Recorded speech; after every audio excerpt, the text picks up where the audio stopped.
every single page, tore every single page of this Bible, and stopped at the last one. Wow. The last page of this Gideon's International Russian Translation Bible has a wrinkle on it. And that's it. 9mm round, by the way. So this kind of just shows you miracles quite literally do happen. Physical and spiritual lives have been saved. Going into older Bibles, this right here is probably our oldest Bible. It is from 1749, and it is completely written in Latin.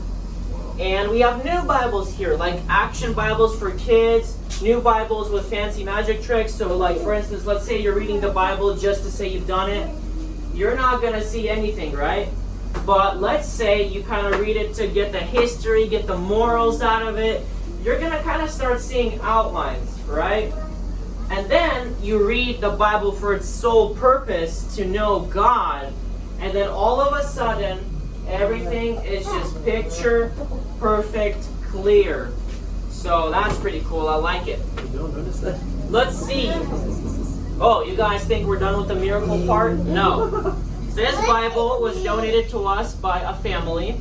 Now, whose family? Well, there was actually a wealthy man that actually owned this Bible. He was not a Christian. He was an atheist. He was very wealthy. You could call him a multi-millionaire. He had cars and he had a mansion. Due to one unfortunate event, a house fire, everything burned down. Literally, cars melted, all of his study books, ash. All they found was one book with a burned mark on it. It was the Holy Bible. This guy gets so intrigued and so surprised, he starts reading it. Page 1. Page 1 to page, I don't even know how much pages this has. There's a burn mark right there, so I can't see. Reads through the whole thing, comes to know God, and professes his faith in Jesus Christ. And then his family donates this to us to spread the word and the testimony. Guys, miracles really do happen. Miracles really do happen. If God is with you, who is against you, right? Now, this shows you the impact that the Bible had on our not only world leaders, you could say, but also the founding fathers, right? The famous preachers, Charles Spurgeon, who is called the Prince of Preachers. You need not to bring life to the Scripture. You should draw life from the Scripture. It is impossible to rightly govern a nation without God and the Bible. George Washington. I believe the Bible is the best gift God has ever given to man. Abraham Lincoln. So we also have this mirror right here and says, what would you say about the Bible, right? You have all these famous people. You have all these big names. Guys, you are the same exact worth to God as any of these. At the end of the day, you are all souls that God places at an equal right.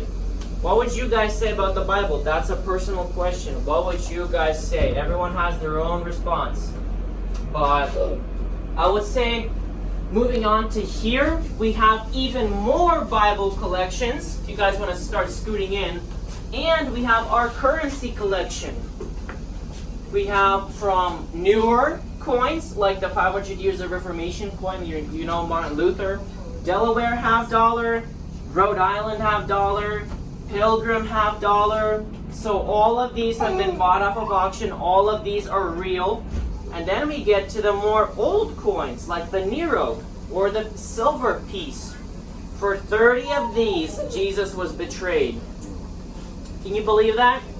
What's interesting is in the Old Testament, in that time, 30 pieces of silver is what a dead slave would cost. Let's say your cattle kills your neighbor's slave, you have to pay them 30 pieces of silver. Jesus was sold unto death for 30 pieces of silver as a slave. The denarius, right? When Jesus, the Pharisees would ask, hey Jesus, so who should we pay taxes? And then he goes, show me a coin. And he says, whose face is on it? And they go, Caesar's. And then he goes, gives to Caesar what is Caesar's, give to God's what is God's. What else? The mite coin, probably my favorite one here. It's when Jesus and his disciples were looking at all these people come in and throw all their money in for the church. And then you're just thinking like, man, so much money. These guys are going to get such a blessing. And then this one poor old widow comes in, throws in 2 of these. Guess how much they would cost in today's currency? Like a tenth of a penny or 1/8 of a penny. So she drops 1/4 of a penny, 2 of these. And people are probably laughing at her, you would think. Yet Jesus stands up and says, truly I tell you, this woman has given more than anyone, because she had given all that she had. So that just kind of shows you what God looks at. God doesn't look at what you have in materialistic things, because someone's always going to have more. Whatever you think you have a lot, someone's always going to have more. God looks at the heart and the intention. As long as you give all that you have, that is all that God needs. Right here we have kind of like technically the world's smallest Bible. It used to be the world's smallest book, actually, but I'm sure people compete for anything nowadays, so they probably printed something smaller. This is the Lord's Prayer in 7 different languages. It is under a microscope. So if I put my finger down there, it'll cover up the microscope, so you can see it's literally right there. What's interesting is it's not laser printed. It's printed on the printing press. What? How? Guys, I have no idea. But literally, it's printed on one of those.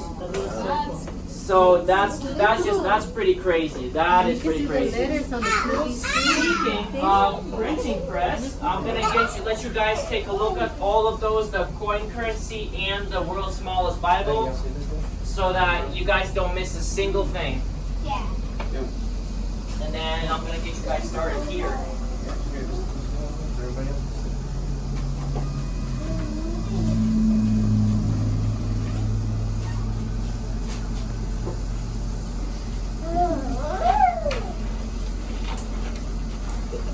Man, that's hot in here. I think we've had like so many people come through today. Usually it's so cold in here, but AC is running overtime and it's still pretty sweaty in here.